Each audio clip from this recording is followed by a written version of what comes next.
बिस्मिल्लाहिर्रहमानिर्रहीम। अस्सलामुअलैकुम वरहमतुल्लाहि वबरकातुहू। उम्मीद है आप सब दोस्त खैरियत से होंगे। दोस्तों, आज हम शरबत दूध से आके फ़वाइद के मतलब गुफ्तगू करेंगे कि किन किन मसाइल में शरबत दूध से का इस्तेमाल किया जा सकता है। दोस्तों, मैंने आपके साथ पाकिस्तान हर्बल फार्मा का दूध से शरबत शेयर किया है। आप किसी भी अच्छी कंपनी का, जैसे करशी का भी शरबत दूध से है, इसके अलावा और भी कंपनियों का है, किसी भी अच्छी कंपनी का शरबत दूध से इस्तेमाल कर सकते हैं। ये दरअसल गले की खराश, वर्म और दर्द के लिए इस्तेमाल किया जाता है।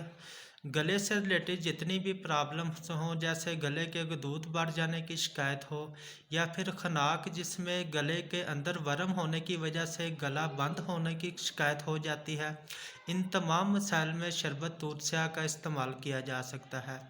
गले के दर्द और सोजिश को ख़त्म करता है, गले के वर्म ठीक करके बैठी आवाज़ को दुरुस्त करता है।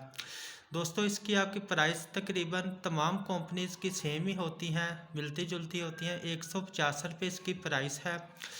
दोस्तों, उम्मीद है हमारी वीडियोज़ आपके लिए फ़ायदेमंद साबित होंगी।